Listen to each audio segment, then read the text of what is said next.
por favor mantengan las cámaras abiertas, algunos se están uniendo todavía.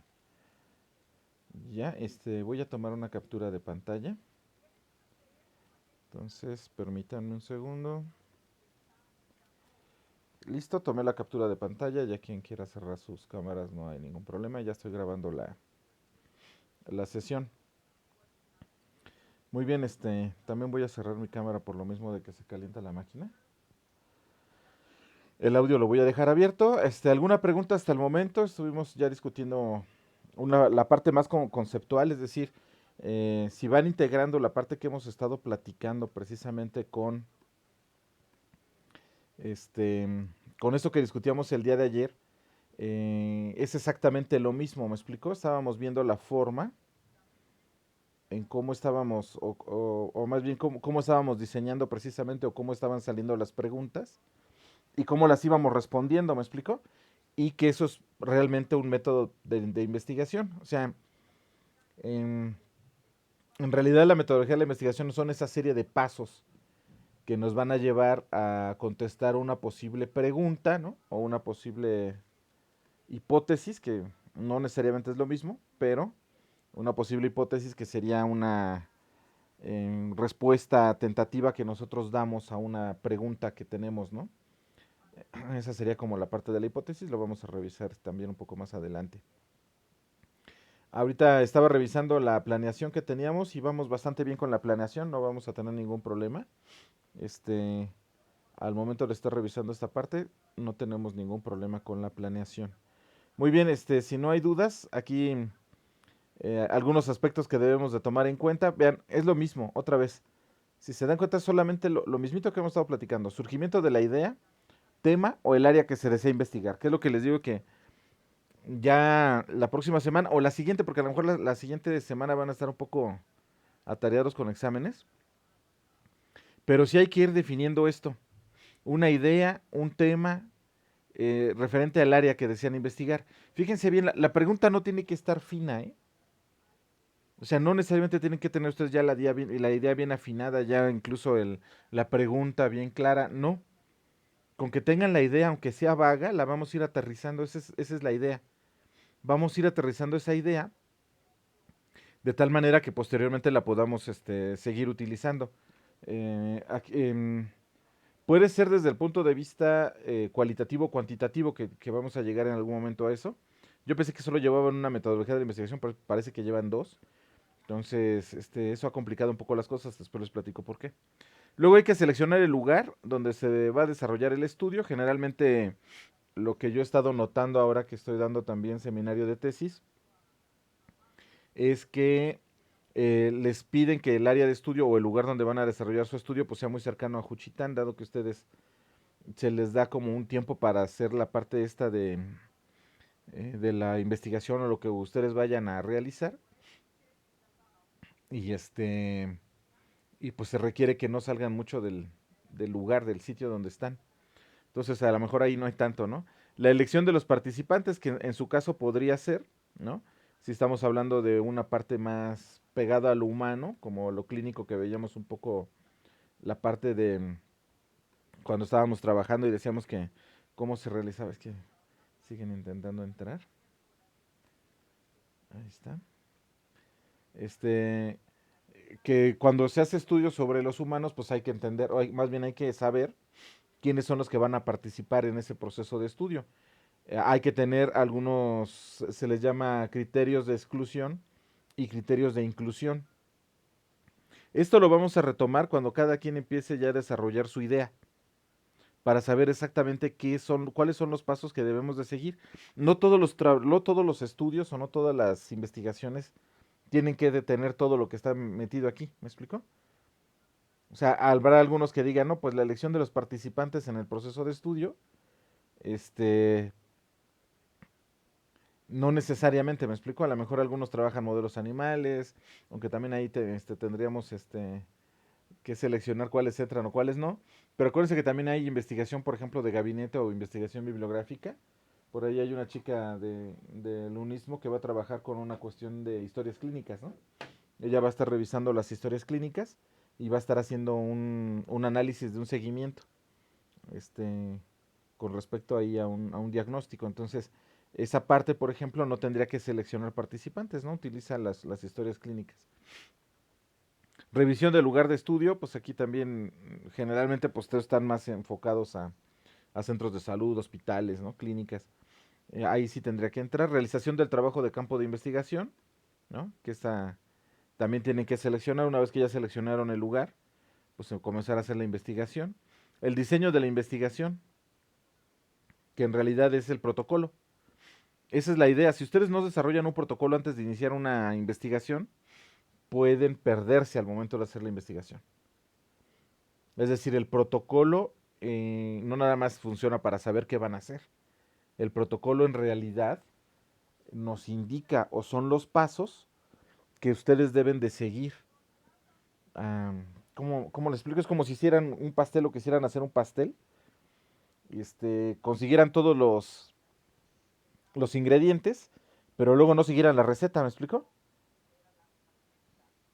Y eso pues conlleva ciertos riesgos pues de que el pastel no salga, si se brincan un paso o se adelantan un paso. Esa es la idea del protocolo, que ustedes primero entiendan o tengan claro qué es lo que van a realizar para que una vez que comiencen con la investigación pues vayan siguiendo el protocolo. Aquí hay un instrumento que puede ser confección o selección del instrumento. Muchos de sus compañeros sí están haciendo instrumentos, están haciendo encuestas y otros instrumentos. Aquí lo que yo siempre recomiendo es que se busquen en la literatura instrumentos ya validados, porque hay un problema aquí cuando uno genera o confecciona su propio instrumento, hay que validarlo. Y a veces la validación lleva mucho tiempo. Ahí también depende de cada uno, ¿no? Entre más explícito seas o entre... aquí la cuestión es saber hacer las preguntas en el caso de un cuestionario, ¿no? Si ustedes no saben hacer bien una pregunta, ¿no? Están, o divagan o no hacen o dejan al aire conceptos o utilizan lenguaje que a lo mejor para la persona o los individuos que van a entrar en su estudio no entienden, los resultados que ustedes van a obtener no son válidos. Entonces hay que estar siempre seleccionando o más bien validando ese instrumento.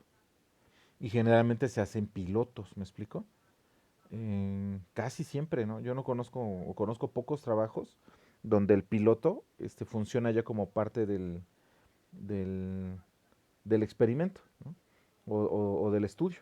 Muchas veces dice la persona, no, pues yo voy a realizar tal estudio, hacen el pilotaje y el pilotaje te sirve para darte cuenta si a lo mejor tienes algún error de redacción y no se está entendiendo tu pregunta, si el lenguaje que estás usando está muy elevado, un montón de cosas que te pueden estar pasando ahí con tu instrumento.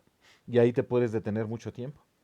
Y la idea es que no pase eso, ¿no? O sea, recuerden ustedes que pues entre más pronto terminen su tesis, pues es mejor para ustedes, ¿no? Sobre todo porque ahora en la universidad solo tienen esas dos formas, ¿no? Se van por conocimientos, o el Ceneval, pues, o el examen de conocimientos, o se van por tesis. Y entonces aquí están llevando una materia de metodología de la investigación, dos materias de metodología de la investigación y dos de seminario de tesis. Lo ideal sería que salieran ustedes con un producto. Y además que ese producto fuera altamente publicable, que sería un plus, ¿me explico?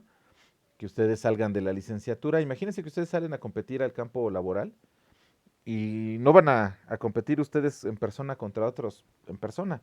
Van a competir a través de su currículum y a través de lo que saben hacer. Y ustedes se tienen que vender, mostrar lo que ustedes saben hacer. Y no va a ser exactamente lo mismo que alguien salga de la licenciatura y tenga una tesis publicada y además un artículo enviado o un artículo aceptado con los resultados de la tesis. Se vuelve de inmediato mucho más atractivo que un individuo que solo hizo tesis, por ejemplo. Y que aunque haya sido muy interesante su tesis, pues no se haya reflejado en una publicación nacional o internacional, ¿me explico? Esa es la cuestión. Entre más sepan ustedes y más sepan hacer, van a poder salir con mejor posibilidades, ¿no? De encontrar pues dónde alojarse y demás, o que alguien los tome con mayor facilidad, o que vayan avanzando, o que encuentren un posgrado, etcétera, etcétera, etcétera, ¿no? La etapa de recopilación de la información, una vez que el instrumento está validado. El procesamiento de la información para su posterior análisis, que aquí a todo el mundo le da este, mucho dolor de cabeza. La estadística no es complicada, a veces es la forma en cómo nos la explican, pero la estadística no es más que un lenguaje y una forma de revisar esto. Si uno entiende de diseño experimental y entiende de estadística, es muy fácil saber qué tipo de análisis se van a hacer.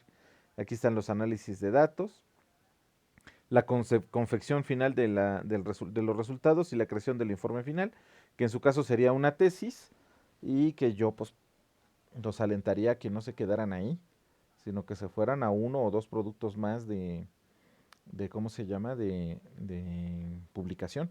De hecho, fíjense bien lo que yo he llegado a hacer, no con todos, solamente con una sola estudiante lo he podido hacer.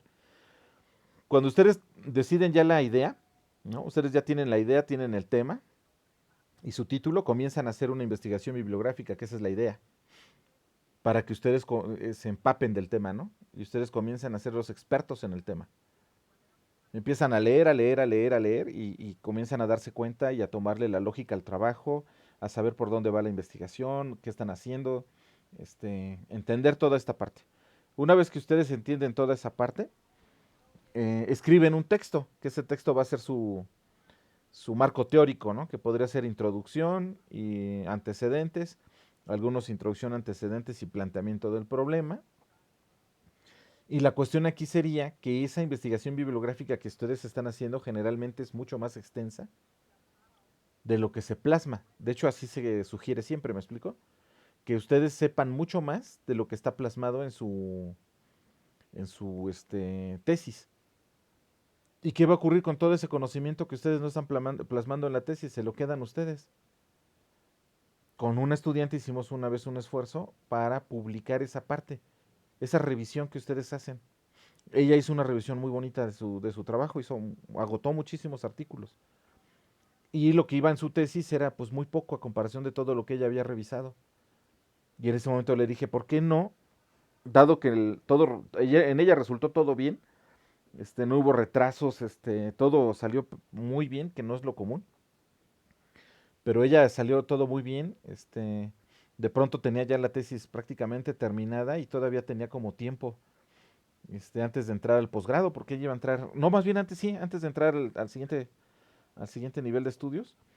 Y le dije que por qué no hacíamos una revisión, o sea, escribir un artículo de revisión y que se mandara a una revista.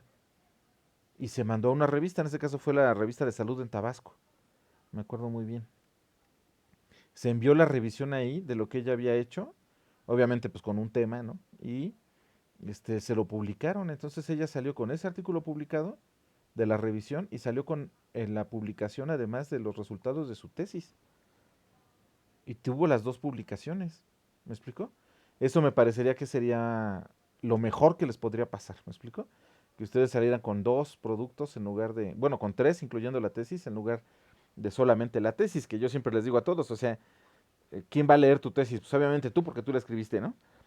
Tu director de tesis, pues porque obviamente lo tiene que leer para orientarte. Tus dos revisores, pues porque tienen que darte el visto bueno. Son cuatro personas las que lo están leyendo. Y bueno, ponle que haya dos suplentes, también ya, seis personas lo leyeron. Ustedes le van a regalar a sus papás una tesis seguramente y hasta la van a firmar y se la van a dedicar y les van a decir que papá, todo por ti, todo, mamá, todo por ti. Y no creo que la vayan a leer, pero supongamos que sí. Menos de 10 personas van a leer esa tesis, ¿me explico? Y es un montonal de trabajo. Es muchísimo trabajo el que ustedes van a hacer para llegar a esa tesis. Yo sería de la idea de que fueran pensándole que no quedarse nada más a nivel de la tesis, que qué bonito, qué padre, pero si tienen el chance de irse más para allá, mejor. Bien, aquí vienen los enfoques más comunes de la metodología de la investigación, que es esto que estábamos platicando. El enfoque cualitativo y el enfoque cuantitativo.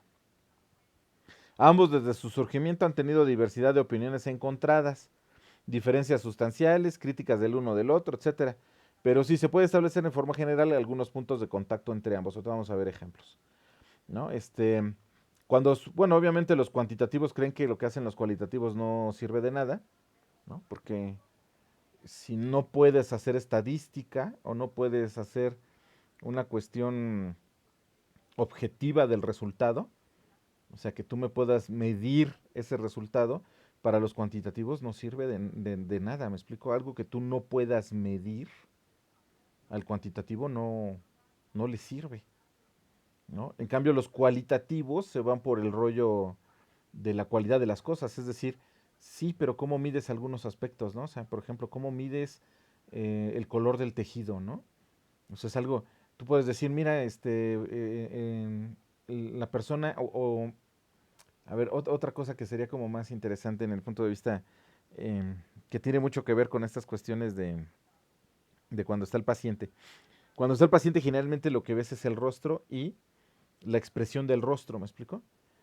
Y muchas veces la expresión del rostro, que es una forma precisamente de comunicación que tenemos, acuérdense que tenemos una gran cantidad de músculos en la cara, entonces las expresiones de la cara son altamente comunicativas. Eso es un enfoque cualitativo, ¿me explico? Un médico cuando tiene, o ustedes en la enfermería cuando ya tienen mucha experiencia con ver el rostro de las personas, saben si la persona viene con un grado de enfermedad más avanzado que otro, pues nada más por los rasgos de la cara, ¿me explico? Y el color, ahora eso, ¿cómo se lo pasas a un enfoque cuantitativo? ¿Me explico? Es complicado. Yo me acuerdo mucho con mis amigos veterinarios, pues obviamente ustedes tienen la ventaja de que cuando menos le pueden preguntar al paciente los síntomas, ¿no? El veterinario no puede preguntarle al animal los síntomas. Se tiene que ir por signos, ¿no? Pero muchas veces utilizan las expresiones, sobre todo de perros, de gatos, de animales de compañía, este, para saber si el animal está, pues que se ve triste, pero obviamente entras desde el punto de vista cualitativo, subjetivo, ¿me explico? Pues es que sí trae carita triste, ¿no? Ya el perro trae su cara muy triste y yo creo que sí le está doliendo. Pero son enfoques cualitativos, pero muchos de estos enfoques cualitativos se ganan muchísimo con la experiencia. Y estos cualitativos pues también descalifican lo cuantitativo, o sea, se van por el otro lado y dicen, pues es que todo es muy frío si te vas a través de números, ¿no? O sea, botas todo lo demás que podría estar dándonos información también. Entonces siempre ha habido cuestiones críticas uno con el otro. A mí me daba mucha risa con mis amigos veterinarios que cuando les llevan reptiles, los reptiles no tienen músculos faciales, ¿no? O sea, no tienen expresiones, pues. Y entonces yo les decía, a ver, ¿cómo ves a la serpiente? ¿Está triste o cómo la ves? Y me daba risa, pues porque a mí se me hacía muy subjetivo, ¿no? Que de repente dijeran, es que mira, el perro que trajeron sí se ve muy triste, ¿no? Y yo les decía, ay, bueno, pues sí, pero es muy subjetivo esa información. Pero claro, después te das cuenta con la experiencia de que a lo mejor esa información que ellos están obteniendo de ese enfoque cualitativo puede ayudarles a atender mejor a los pacientes. Y ahorita vamos a ver algunas cuestiones cómo se utilizan en ambos casos. Ambas, por ejemplo, ambas se basan en observaciones y evaluaciones del fenómeno. Se llegan a conclusiones como resultado de estas observaciones y evaluaciones. De forma más o menos fundamentada demuestran el grado de realidad de las conclusiones arribadas a las que llegaron. También comprueban las conclusiones a las que se llegan y son capaces de generar nuevas pues, hipótesis o nuevas generalidades o nuevas tendencias. ¿Me explico? Ambos son capaces de hacer esto, solo que utilizan diferentes formas para hacerlo. Ahorita vamos para allá. Fíjense bien, aquí está el cualitativo.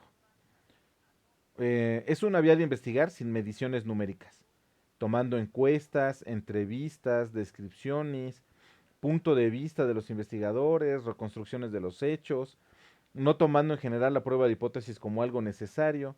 Se llaman holísticos, enfoques holísticos, porque a su modo de ver las cosas las aprecian en su totalidad, como un todo, sin reducirlo a sus partes integrales o integrantes. ¿Sí me estoy explicando con esto? O ahora que les muestre un ejemplo, a lo mejor podemos ahí. Por ejemplo, esta asociación, les voy a mostrar una. Aquí hay un instituto que es que se llama IPEF, y unos chicos se acercaron a nosotros, al ICONEC. Este, Nosotros hacemos cosas de investigación, educación y cosas de conservación. Entre las partes de educación damos de repente talleres y algunas cosas aquí en el centro del país. Y algunos chicos de este instituto se nos acercaron y crearon esta asociación que se llama Buen Vivir. Siguiendo un poco lo que nosotros hacíamos, ellos hicieron esto. Fíjense bien lo que ellos hicieron. Esta asociación surge debido a que, fíjense, México es el primer lugar en embarazos en adolescentes, eso ya lo deben de saber. Se considera un problema de salud pública, a pesar de que aquí se inventó la pastilla anticonceptiva, ¿no? A base de hormonas y demás. Y aquí tenemos el primer lugar de embarazos en adolescentes. Entre 2005 y 2019, ellos se nos acercaron en el 2019 precisamente. Ocurrieron 159.330 embarazos en menores de 18 años, según el INEGI. De ellas, 8.000 resultaron embarazadas o tuvieron a sus bebés a los 15 años de edad. ¿Sale? ¿Me van siguiendo con esto? ¿O ya estoy hablando solo? Ah, ¿sí estoy hablando solo? Bueno, sí estoy hablando solo. Dice, dice debido a esta circunstancia, estos chicos deciden crear una asociación civil encargada de estudiar este fenómeno, ¿no? E irse directamente sobre el problema del embarazo adolescente. Y comenzaron con una evaluación de la problemática intentando resolver dos preguntas importantes. Fíjense bien.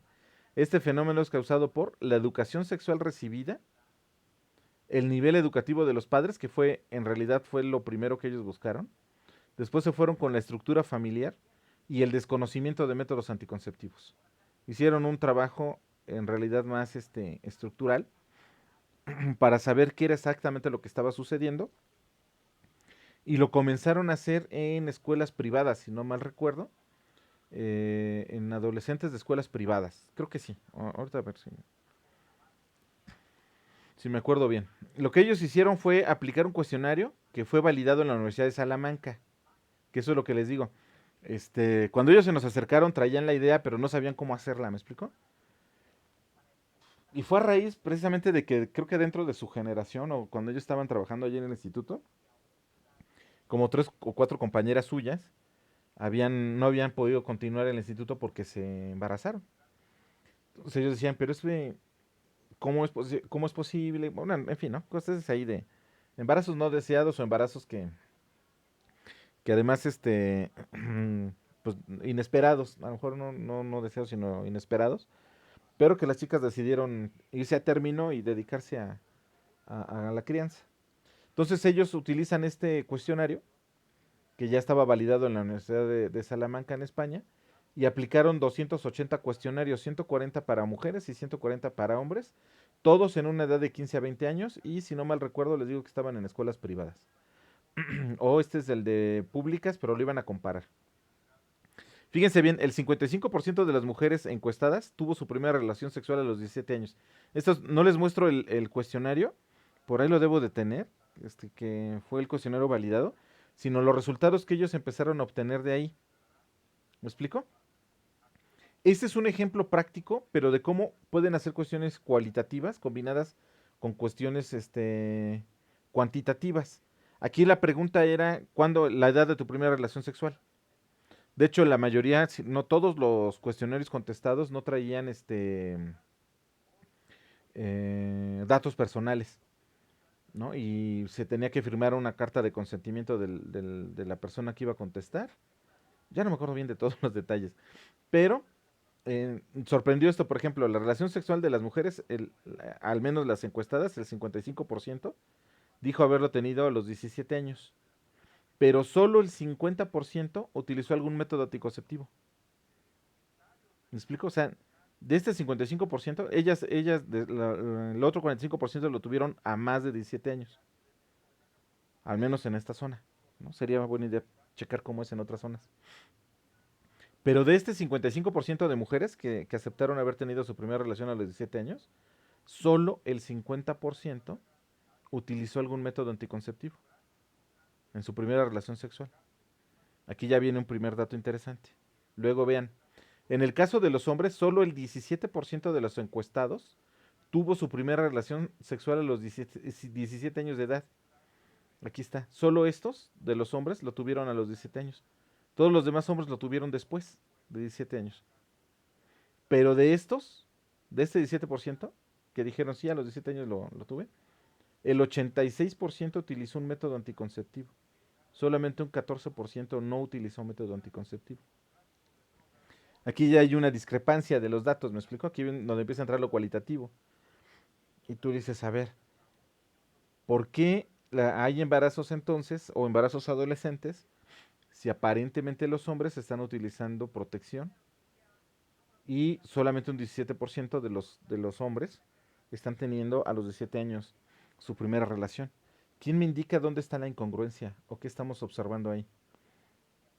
A ver, ¿quién me está siguiendo? Vamos a hacer... ¿A quién le preguntamos? Vamos a preguntarle a un hombre y luego a una mujer. A ver, señorita Flor de Lis.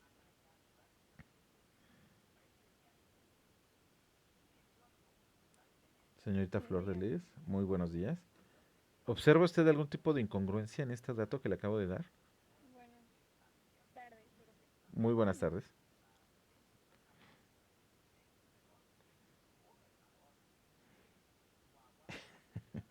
Señorita Flor de Lis, ¿observa usted alguna incongruencia?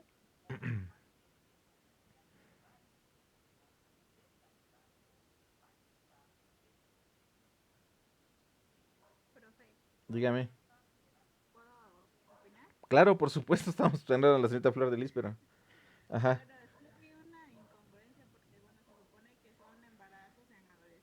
ajá, ajá,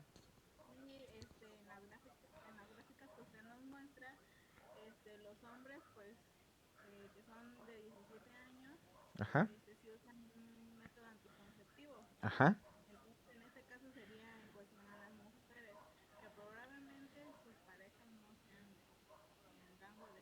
Exactamente, muy bien pensado. Exactamente, lo que está sucediendo aquí es que las mujeres que están teniendo relaciones a los 17 años no lo están teniendo con los hombres de la misma edad. Es decir, la mayoría de estas parejas, calculamos, porque no se hizo la pregunta, es decir, si este estudio se hubiese seguido, hubiéramos ido avanzando, indagando más en esta parte, es muy probable que este porcentaje de mujeres está teniendo sus relaciones sexuales con hombres más grandes.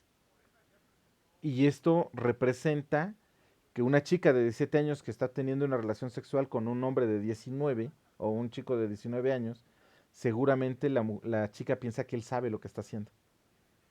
Y entonces no usan método anticonceptivo, es decir, pierden como esa parte de, no, pues él es más grande, está más maduro, pues él tendría, o seguramente él sabe lo que está haciendo, y muy probablemente no sabe que es muy probable que sea su primera relación sexual. Es decir, que los hombres a los 19 años están apenas accesando o accediendo a la cópula con las chicas, y las chicas son más chicas, ¿no? Vale la redundancia, son de menor edad. ¿Me explico? Esto ocurre, pues aquí, esto se hizo aquí en el Estado de México, de hecho aquí en Toluca, en la ciudad de Toluca. Entonces es un dato interesante y es una incongruencia, como bien me decía usted, ¿no? Como bien estábamos platicando. Bien, vamos a continuar. ¿Quiere decir algo más? Ok, perfecto. Muchísimas gracias. Muy bien hecho. Señorita Flor de Lis, espero que haya escuchado. Ahora, fíjense, solo la mitad de las mujeres utilizó algún método anticonceptivo, ¿sale? El 83% de hombres como mujeres manifestaron haber tenido educación sexual. O sea, todos los encuestados, el 83% dijo sí.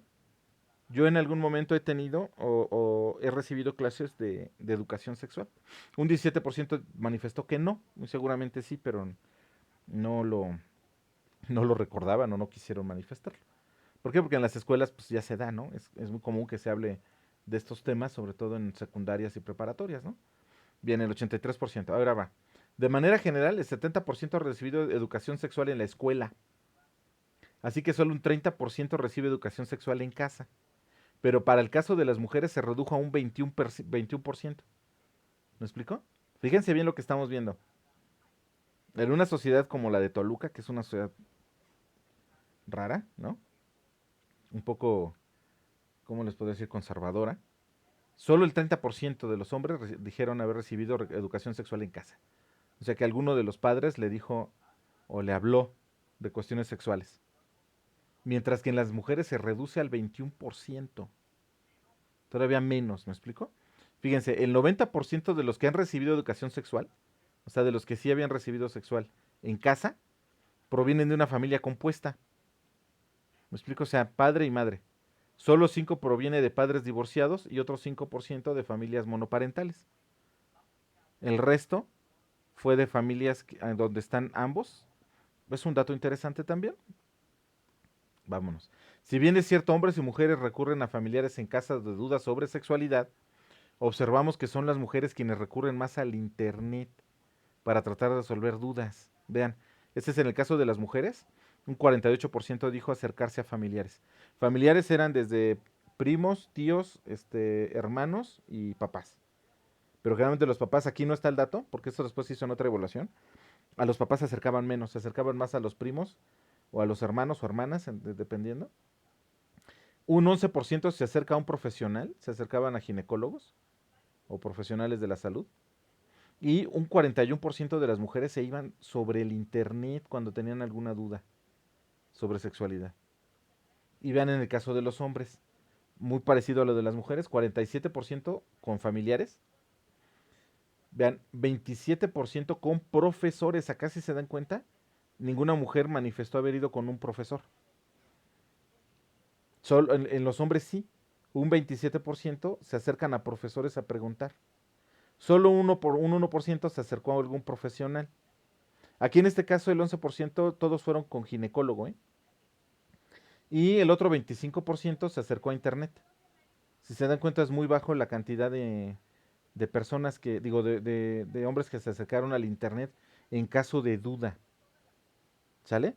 También observaron un desconocimiento en cuanto a los métodos anticonceptivos. Por ejemplo, casi un 30% de ambos sexos manifestaron que rehusar el condón era un buen método. Y más de la mitad de los encuestados considera que mantener relaciones sexuales durante la menstruación puede provocar embarazos. O sea, esto nos habla de un desconocimiento, ¿me explico? Si bien es cierto, manifiestan haber tenido educación sexual, en realidad no están captando lo que, pues para lo que están hechos los programas. O sea, el programa está hecho para esto, ¿no? O sea, a ver, tú tienes que saber para qué es el método anticonceptivo, para evitar los embarazos, porque tenemos ese gran problema. Pero la forma en como lo estamos haciendo, al menos aquí en Toluca, no funciona.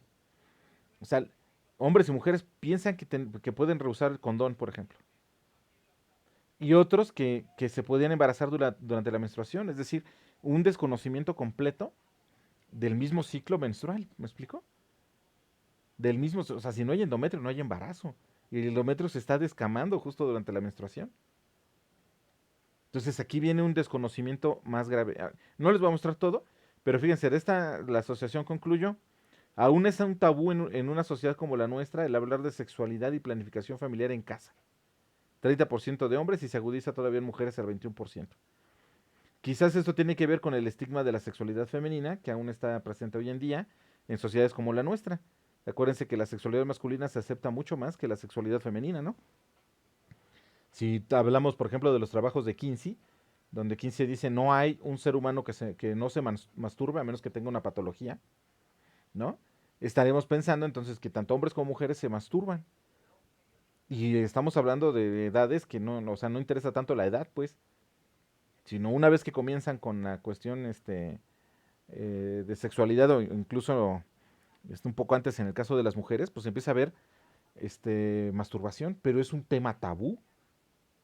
¿Me explico? Muchos se incomodan cuando empiezan a hablar de, oye, y la masturbación femenina y ¿no? De inmediato, pero masturbación masculina, sí, sí, sí, eso es como común.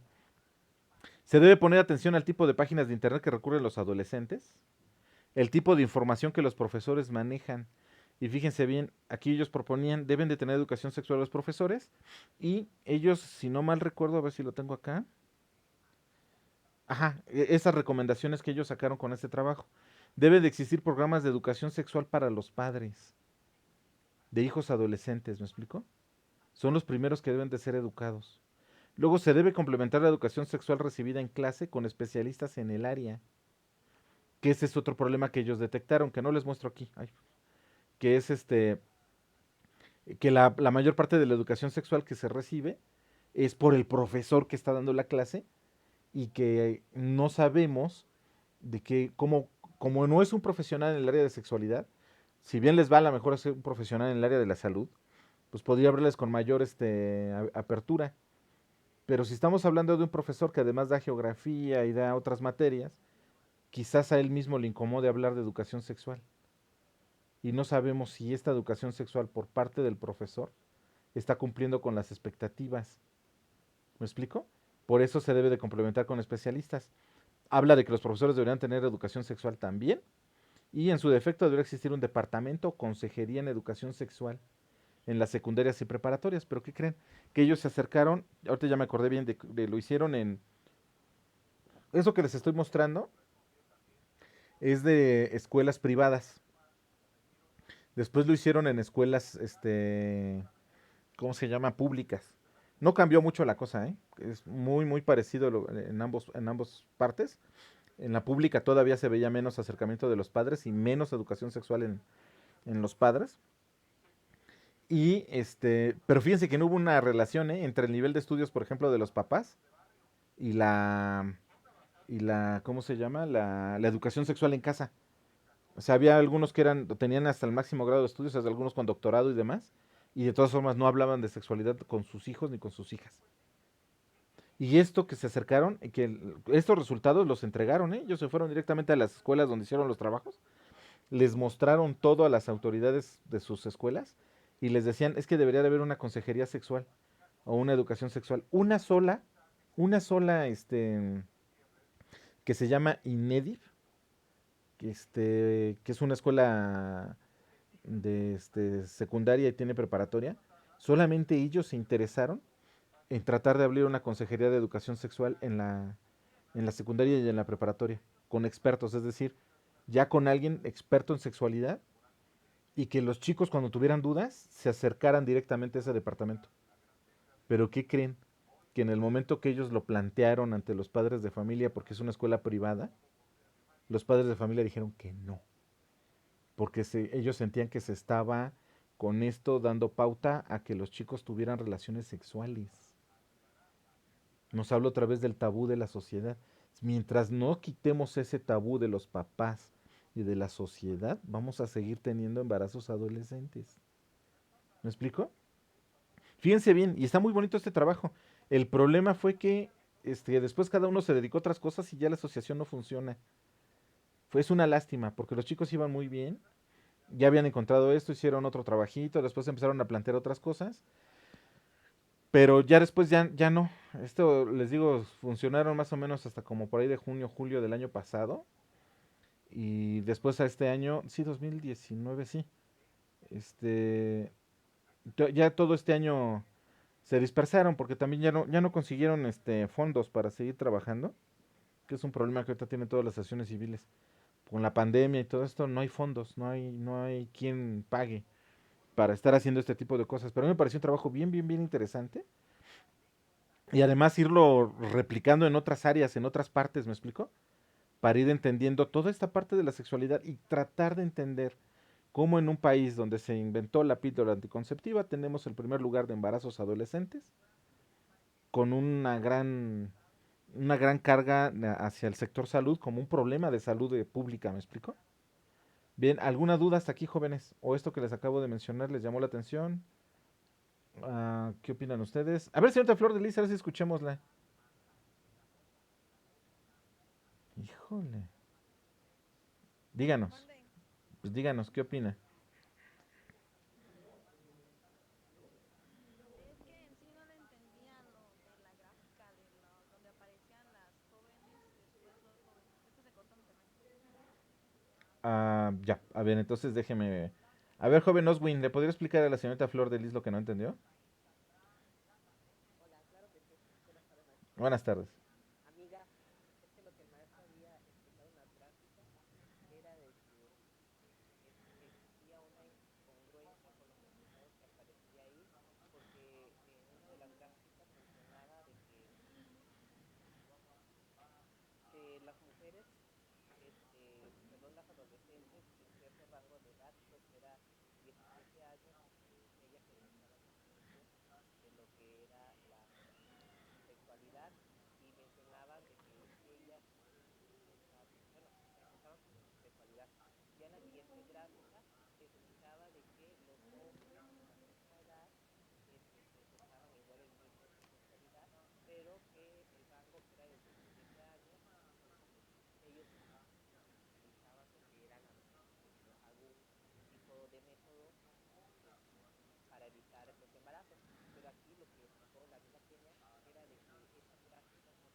Perfecto.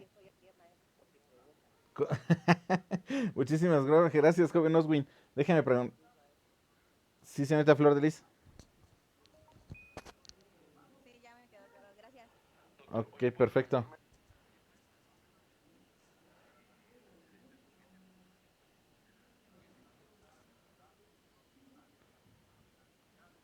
Muy bien. A ver, señorita Catherine, ¿está usted por ahí?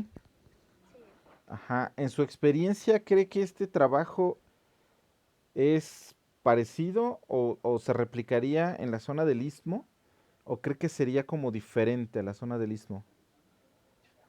pues fíjese que lo estaba pensando. Yo siento Ajá. que sí sería parecido, ¿no? Porque aquí en el Istmo, bueno, yo no soy de aquí, pero he Ah, ok. escuchado mucho Ajá. que aquí todavía tenemos arraigada mucho nuestras, tienen muy arraigadas sus culturas, entonces no todas las personas son abiertas como para poder darle asesoría o una educación a sus hijos. Y más aquí donde la mujer debe de ser pura e íntegra hasta que se case. ¿Por qué? Porque aquí normalmente, bueno, lo que es aquí, tienes que dar, por ejemplo, las mujeres, Ajá. lo que es su virginidad, entonces siento que ahí también eso tendría mucho que ver, pues, porque pues tienes que, o sea, no tienes que tener relaciones durante ese periodo, ¿no? Entonces, por eso siento que sí sería como algo muy importante que sería esta investigación aquí, porque pues no, yo siento que no todos los adolescentes tenemos ¿cómo le podré decir? Que nuestros padres tengan como esa amplitud para hablarnos de sexualidad. Excelente, sí. Me parece también muy, muy buena reflexión. Y fíjense que no es tan complicado, ¿ya vieron? Incluso, les digo ahorita, trataría yo de buscarla, pero lo voy a tener medio complicado porque necesitaría ir con calma buscando el instrumento que ellos utilizaron. Me parece que no es tan complicado. Yo también no sé qué tan fácil sea replicar algo ahí en el istmo, pues de repente hay sociedades un poco más conservadoras, ¿no? Que todavía. Aquí en Toluca la sociedad es conservadora, pero son como un poco más tolerantes, ¿me explico? Este, Cuando ellos intentaron, por ejemplo, lo quisieron hacer en una pública, pero en un pueblito cercano, que era uno de los chicos de ahí bueno, es un pueblito cercano de por aquí. La gente se incomodaba, o sea, no les gustaba que les estuvieran haciendo preguntas sobre la cuestión sexual. Y no es una pregunta, o sea, o sea, más bien se les permitía a ellos que lo contestaran con la mayor de las, ¿no? Lo único que les decía, no vas a poner tu nombre, no vamos a saber nunca tus respuestas, ¿me explico? No las vamos a poder relacionar contigo. Y aún así había personas que leían y te decían no, o hacían, porque muchos de esos cuestionarios no los contestaron. Así contestaron algunas preguntas y otras no las contestaban y te entregaban así la... Entonces es una cuestión también complicada. Siempre es un tabú, ¿no? Estas cuestiones de sexualidad, pero pues por eso entendemos ahora por qué sigue siendo tan problemático, ¿no? Y uno dice, bueno, pues es que en la escuela meten estos talleres y estas cuestiones para poder informar a la población acerca de la cuestión de la sexualidad y los embarazos y demás. Pero pues es que de todas formas, a pesar de eso, los chicos hacen lo que se les pega la gana. Y a lo mejor no necesariamente, ¿no? A lo mejor no estamos sabiendo cómo llegar y cómo explicar la parte de la sexualidad, tanto a hombres como a mujeres. Y esta idea que ellos tenían de tener una consejería sexual en sitios de secundaria y preparatoria, a mí se me hace excelente, ¿no? Y yo tengo una hija, pues, ¿me explico? Y yo creo que mi hija, entre más informada esté, mejor, ¿no? Y si ella va a tener una vida sexual activa, pues yo prefiero que ella la tenga con la mayor de las precauciones posibles y la mayor información posible, ¿no? Y yo sé que es mi hija chiquita, hermosa, preciosa y voy a odiar al que se le acerque, pero pues ni modo, no voy a poder evitarlo cerrando los ojos, ¿no? Y diciendo, no, no, es que mi hija va a ser pura y casta hasta el matrimonio, pues seguramente no. Entonces, mejor que lo haga de la manera más consciente y educada que se pueda y evitar este problema, ¿no? De embarazos tempranos o enfermedades venéreas, porque aquí ellos lo enfocaron hacia el embarazo porque es un problema de salud pública en México, Pero pues tenemos el otro, que está en la parte de las enfermedades venéreas, ¿no? Que de repente hay brotes, por ejemplo, de enfermedades que uno dice a poco todavía existen, ¿no? Y de repente te enteras de brotes de gonorrea, ¿no? Y te dices, sí, pero habiendo tanta información hoy en día, ¿cómo es posible que todavía haya gente que se enferma de gonorrea, ¿no? O gente que todavía tenga sífilis, que uno dice sífilis, eso suena a la Segunda Guerra Mundial, ¿no? Pero bueno, pues así sucede. Bueno, eso es nada más para que vayan teniendo una idea de cómo incluso podemos estar enfocando problemas prácticos y vean, acerca con preguntas, cuestionarios que serían cualitativos, los estamos haciendo cuantitativos. Aquí no estamos comparando, ¿eh? Solo estamos describiendo. Es un enfoque cualitativo, pero estamos utilizando números para hacer un poco más objetiva, digamos, o un poco más duro nuestro dato. Aquí el problema sería comparar los porcentajes, que es una prueba, puede ser una prueba de G o una prueba de G cuadrada, para tratar de entender si estos porcentajes son diferentes, y varía, qué tan diferentes del 83% del 86%, ¿me explico? Yo supondría que no habría mucha diferencia, o que estadísticamente sería muy complicado arrojar una diferencia, pero pues tendríamos que hacerlo todo a través de la estadística. Claro, es estadística muy básica, pero lo que podemos ver de manera cualitativa es de inmediato que si hay una cuestión que se debe de abordar con un problema de salud pública en México. ¿Me explico? Y fueron unos chicos que desafortunadamente se dedicaron ya a otras cosas, pero tenían ya un clavo ahí y tenían una asociación civil. ¿Me explico? Y esa asociación civil tratando de llegarle a las escuelas, tratando de llegar y dar y concientizar, pero también es complicado. ¿Me explico? Bueno, esto no tiene mucho caso que se los explique porque no es del área donde estamos. Ay, este trabajo está bien bonito. Lo vamos a dejar aquí porque estos dos trabajos son muy interesantes, pero no es como para ustedes. Déjenme buscar la otra parte que sea más interesante hacia el área de ciencias de la salud. Porque esta clase estaba más dedicada como hacia las áreas biológicas. Aquí le vamos a parar, jóvenes, porque tengo que dar una conferencia ahorita a la una.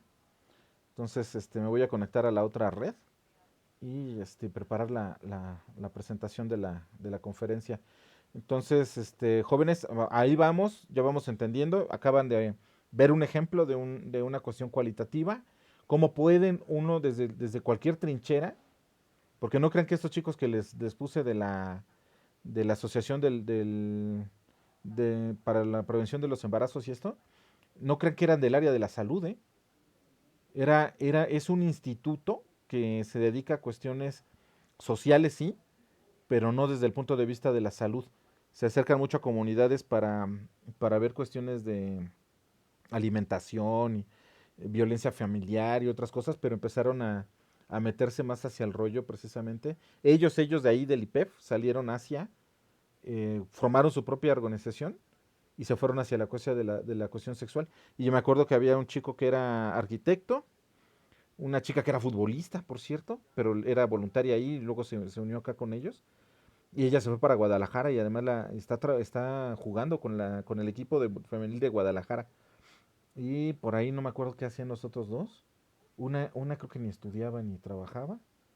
Pero bueno, o sea, no se crean que son del área de la salud, ¿eh? Venían de áreas bien diferentes, pero localizaron un problema y se fueron sobre de él. Aquí en forma de organización civil, que sería una forma muy organizada de hacerlo. Pero ustedes desde su trinchera podrían hacer exactamente lo mismo, buscando un problema y tratar de resolverlo. ¿Me explico? Claro, nosotros aquí como Iconic los apoyamos muchísimo. Y obviamente haríamos exactamente lo mismo. Si yo no puedo apoyarlos en todo, hay mucha gente de aquí del Iconic que simplemente le llamamos, oye, ¿cómo harías esto? ¿Cómo haces esto? E incluso nos pueden orientar en un montón de áreas más. Entonces, digamos de aprovechar todo eso para que vayan pensando y pudiéramos encontrar, o que cada uno de ustedes pudiera encontrar algo que pudiera resolver. Nada más es para que abran un poco más la cuestión hacia dónde pueden intervenir.